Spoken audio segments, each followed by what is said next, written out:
Seiring dengan terbitnya fajar mentari, kami tak pernah lelah memikul risalah ilahi.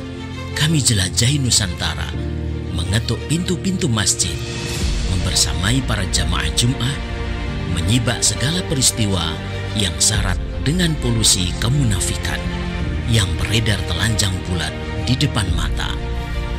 Jari jemari kami terus mengalir merekam semua peristiwa. Kami hadirkan solusi cemerlang yang bersumber dari ideologi Islam kafah dalam sebuah media buletin dakwah kafah yang terbit setiap hari Jumat. Sebuah buletin yang inspiratif, ideologis, mengupas berbagai persoalan dari sudut pandang Islam, menambah romansa keberkahan di hari Jumat Anda. Selamat menyaksikan bedah buletin dakwah kafah bersama saya Indra Fahrudin, Direktur Rumah Inspirasi Perubahan, hanya di YouTube channel Rumah Inspirasi Perubahan. Bismillahirrahmanirrahim. Assalamualaikum warahmatullahi wabarakatuh. Alhamdulillahi wa kafa. Wassalatu wassalamu ala rasulillahil mustafa wa ala alihi wa sahbihi wa man wafa. La hawla wa la quwata illa billahil aliyil azim. Amma ba'du. Alhamdulillah kaum muslimin dan pemirsa YouTube channel Rumah Inspirasi Perubahan rahimani wa rahimakumullah. Kita bersyukur pada Allah Subhanahu wa taala bisa dipertemukan oleh Allah di 14 Ramadan 1446 Hijriah ini dalam keadaan sehat untuk menyapa para pemirsa semuanya di bedah buletin dakwah kafah edisi 386. Tentu pembahasan kita spesial kita kaitkan dengan Ramadan dengan aktivitas penting yang ada di dalamnya. Kami berharap bagi para pemirsa semuanya selalu dalam lindungan Allah Subhanahu wa taala, terus bersemangat mengisi Ramadan yang semakin hari semakin meninggalkan kita. Tentu sangat disayangkan apabila Ramadan berlalu begitu saja tanpa betul-betul kita manfaatkan di dalamnya untuk beribadah kepada Allah Subhanahu wa taala. Semoga sajian kita pada sore hari ini menjadi bagian dari ibadah kita di hadapan Allah Subhanahu wa taala. Baik, buletin dakwah kafah edisi 386 mengambil topik Al-Qur'an sebagai pedoman hidup pribadi, masyarakat dan juga negara. Pemirsa, di antara sekian banyak keistimewaan bulan Ramadan adalah karena Ramadan ini adalah Syahrul Quran. Ramadan adalah bulan diturunkannya Al-Quran. Allah Subhanahu wa ta'ala berfirman di dalam surah Al-Baqarah ayat 185, Syahrul Ramadan alladzi unzila fihi al-Qur'anu hudan lin-nasi wa bayyinatin minal huda wal furqan. Ramadan adalah bulan yang di dalamnya diturunkan Al-Quran sebagai petunjuk bagi manusia dan penjelasan-penjelasan mengenai petunjuk itu serta sebagai pembeda antara yang hak dan yang batil. Bahkan Allah Subhanahu wa taala itu menurunkan Al-Quran ya, bukan hanya pada bulan yang mulia tetapi juga pada malam yang istimewa yang itu berada di dalam bulan Ramadan, yaitu Lailatul Qadar, yakni malam yang lebih baik daripada 1000 bulan. Allah Subhanahu wa taala berfirman, "Inna anzalnahu fi Lailatul Qadar." Sungguh kami menurunkan Al-Qur'an pada saat Lailatul Qadar. Surah Al-Qadar ayat 1-3. Nah, Al-Quran ini sangat penting ya dalam kehidupan kita. Ada beberapa hal yang harus kita perhatikan. Apa sebenarnya fungsi Al-Quran di dalam hidup kita? Tentu Al-Quran ini adalah jalan kebenaran agar manusia tidak terjerumus ke dalam kesesatan. Oleh sebab itu Al-Quran ini adalah nur, adalah cahaya penerang bagi kehidupan manusia agar tidak tersesat juga di dalam kegelapan. Dan Al-Quran merupakan petunjuk dan arah bagi pencapaian kebahagiaan dan juga keselamatan di dunia dan di akhirat. Bagi kita, manusia ini sangat membutuhkan apa yang disebut dengan kebahagiaan. Inilah yang dicari oleh manusia, kebahagiaan, keselamatan. Maka Masya Allah, Allah Subhanahu wa Ta'ala sudah memberikan tuntunan Al-Quran ini. Jangan mencari kebahagiaan, keselamatan, apalagi di dunia dan akhirat, selain dari Al-Quran. Kita cari petunjuk, kebahagiaan, keselamatan dunia dan akhirat dari Al-Quran. Dan yang tidak kalah penting pemirsa bahwa Al-Quran ini adalah warisan Rasulullah SAW yang berlaku hingga hari kiamat. Bahkan dia adalah mukjizat terbesar bagi Nabi Muhammad SAW bagi umat ini. Untuk umat ini.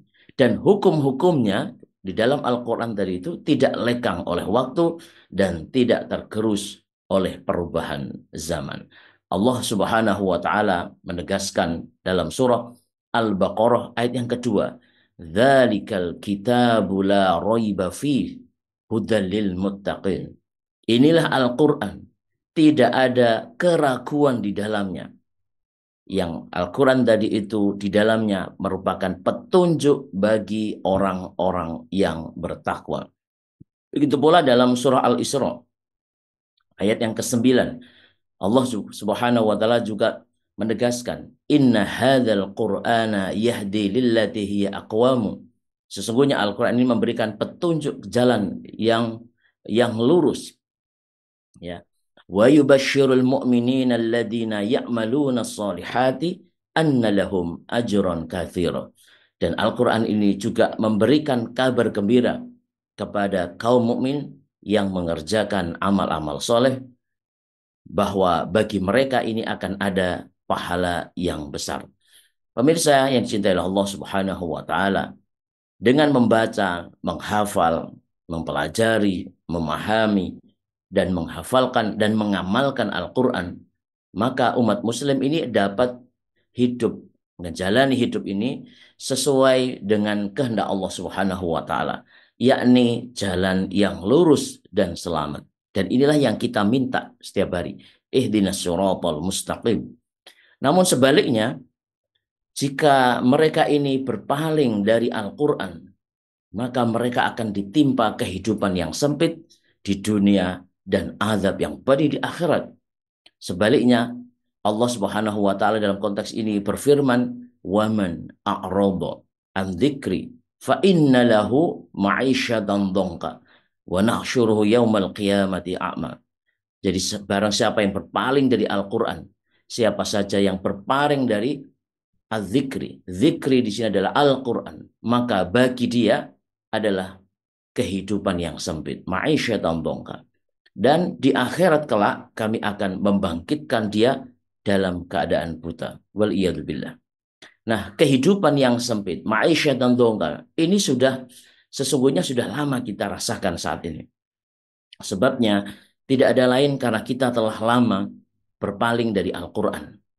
Padahal negeri kita ini kaya raya dengan segala bentuk sumber daya alam yang melimpah ruah.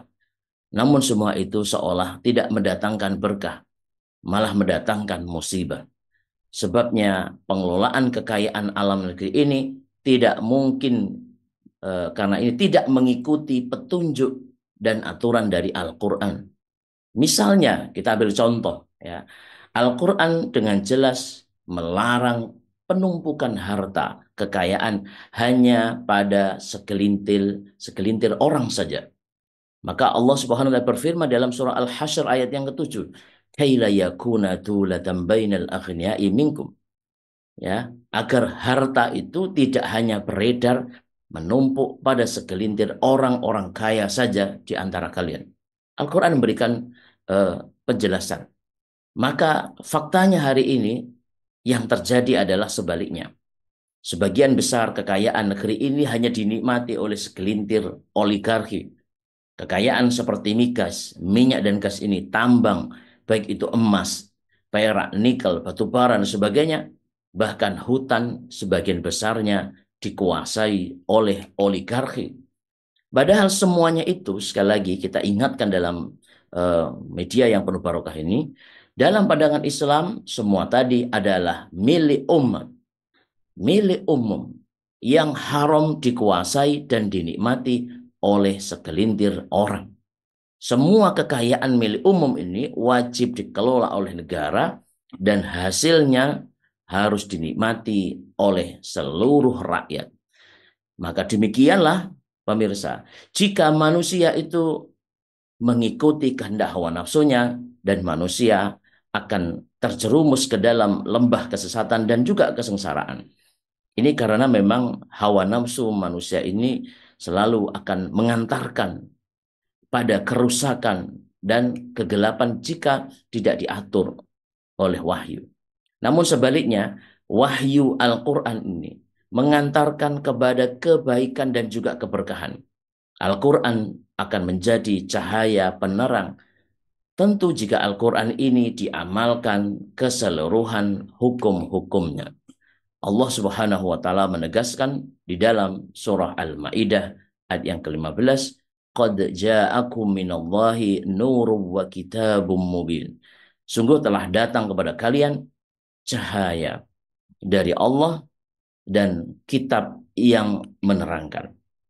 Nah, di dalam ayat ini frase nurun wa kitabum mubin dalam ujung ayat tersebut artinya Rasulullah SAW sebagai pembawa cahaya dan Al-Quran yang di dalamnya menjelaskan segala urusan agama dan dunia serta menerangkan segala hal yang menjadi sumber kebahagiaan dan kesempurnaan manusia di dunia dan juga di akhirat. Maka dengan demikian pemirsa, tidak hanya sebatas di dunia. Al-Quran ini akan menjadi sumber kebahagiaan manusia di akhirat. Dan Al-Quran ini bahkan akan memberikan syafaat, pertolongan, Masya Allah, kepada para sahabatnya di hari kiamat nanti. Rasulullah SAW memberikan kabar gembira, Iqra'ul Qur'ana fa innahu ya'ti syafi'an li ashabihi yaumal qiyamati.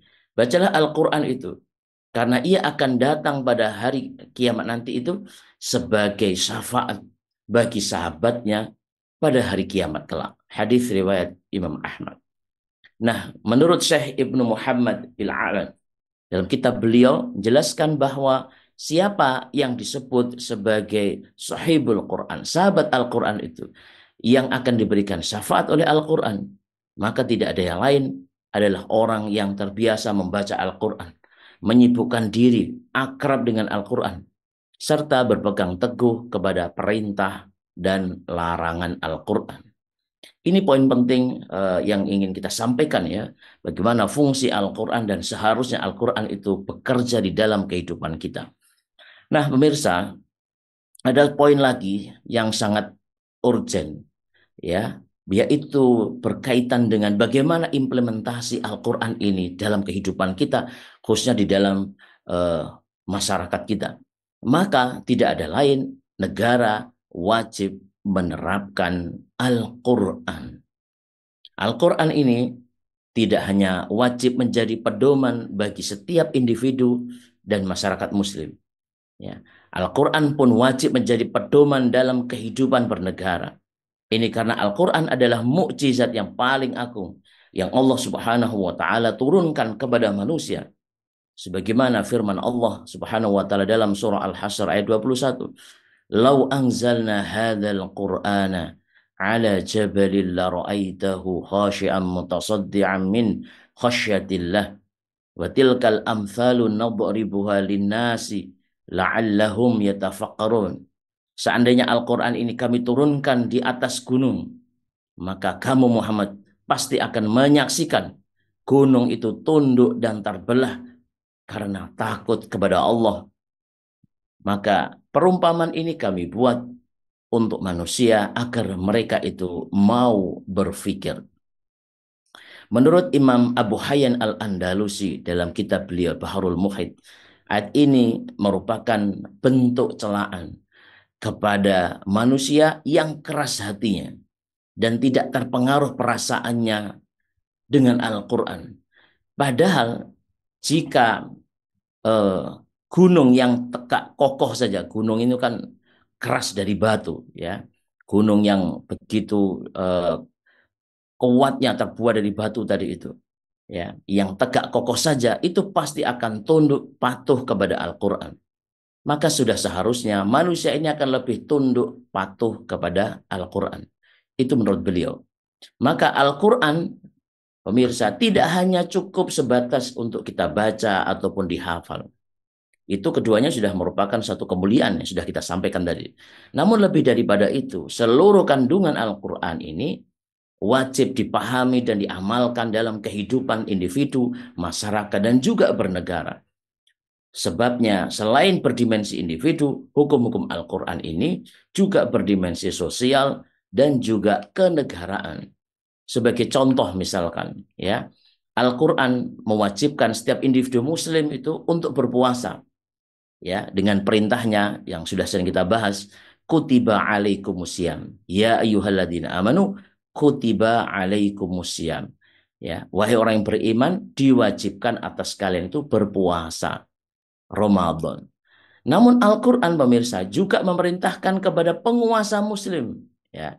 Di dalam surah Al-Baqarah ayat 178 dengan sangat jelas. Ya ayyuhalladzina amanu kutiba alaikumul qisasu fil qatla. Hai orang-orang yang beriman, diwajibkan atas kamu kisos berkenaan dengan orang-orang yang dibunuh. Artinya adalah balasan pembunuhan dengan setimpal. Maka hukum kisos ini juga hukum hudud dan hukum lainnya jelas wajib diterapkan oleh negara. Nggak mungkin hukum ini, ya, tuntutan khitab ini kalau tidak mungkin dilakukan oleh negara. Maka begitu juga di dalam surah Al-Baqarah 216. Dalam frasa yang hampir sama. Kutiba alaikumul qitalu wa huwa kurhul lakum. Diwajibkan atas kamu berperang, padahal berperang itu adalah sesuatu yang kamu benci. Nah, pemirsa rahimani wa rahimakumullah. Faktanya, kewajiban berpuasa Ramadan memang diamalkan oleh individu muslim. Namun anehnya, kewajiban menegakkan kisos sebagaimana ayat Al-Baqarah tadi, surah Al-Baqarah, ya, baik itu juga hudud dan hukum-hukum lainnya, juga tentu kewajiban jihad fisabilillah saat ini tidak dilakukan, tidak dipraktekkan oleh kaum muslimin, terlebih oleh para pemimpinnya. Padahal perintahnya di dalam Al-Quran ini sama, ya, menggunakan kata kutiba.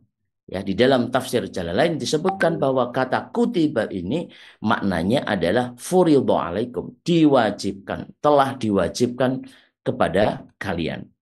Nah, karena itu sepantasnya individu, masyarakat, dan pemimpin negara ini wajib ya meneladani kehidupan dan kepemimpinan Rasulullah SAW yang telah dengan sempurna itu menerapkan hukum-hukum Al-Quran secara kafah.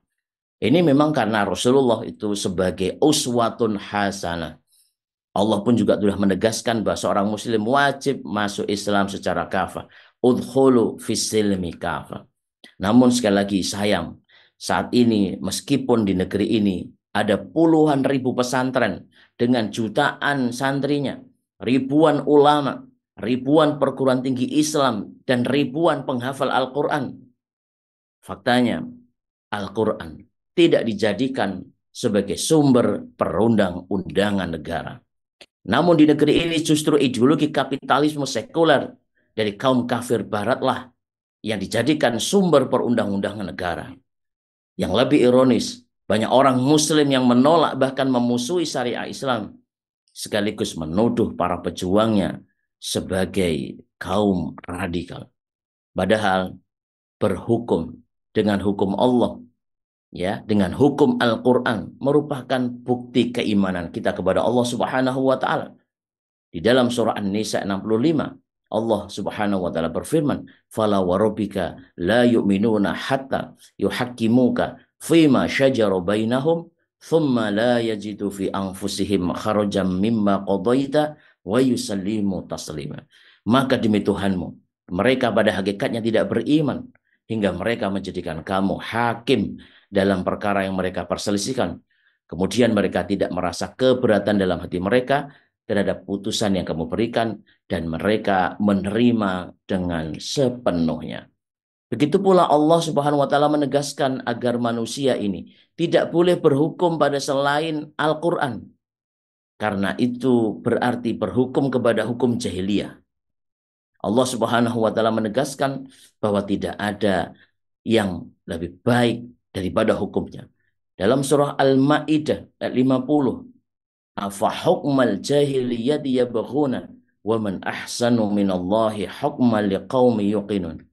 Apakah hukum jahiliyah yang mereka kehendaki dan hukum siapakah yang lebih baik daripada hukum Allah bagi orang-orang yang yakin.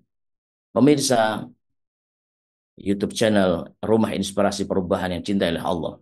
Apalagi sudah jelas akibat mengabaikan Al-Quran dan hukum-hukumnya, negeri ini menjadi gelap. Lihatlah berbagai bentuk kemungkaran dan kebatilan yang merajalela di negeri ini. Seperti korupsi triliunan rupiah oleh para pejabat rakus, maraknya judi online, perampasan tanah rakyat oleh oligarki serakah, bencana alam bertubi-tubi akibat rusaknya lingkungan, pergaulan bebas, penyalahgunaan narkoba, pelacuran, penipuan, dan kebohongan oleh para petinggi negeri ini, bunuh diri dan juga pembunuhan serta perampokan sumber daya alam milik rakyat oleh kaum kapitalis. Dan semua kerusakan ini persis seperti yang digambarkan oleh Al-Quran.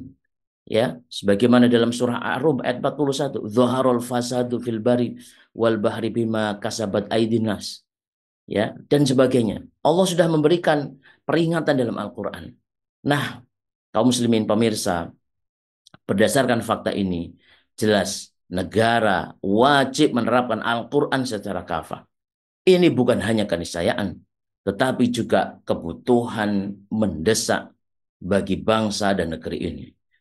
Maka sudah seharusnya pemirsa, shaimin dan shaimah semuanya, di bulan Ramadan ini kita jadikan sebagai momentum untuk mengamalkan dan menerapkan hukum-hukum Al-Quran secara keseluruhan, baik oleh individu, masyarakat, maupun negara.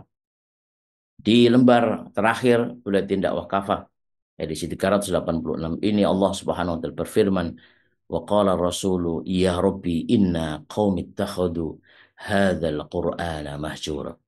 Rasulullah telah berkata, Tuhanku, sungguh kaumku telah menjadikan Al-Qur'an ini sebagai sesuatu yang dicampakkan. Al-Qur'an surah Al-Furqan ayat 30. Masya Allah, demikian pemirsa yang dicintai oleh Allah Subhanahu wa taala.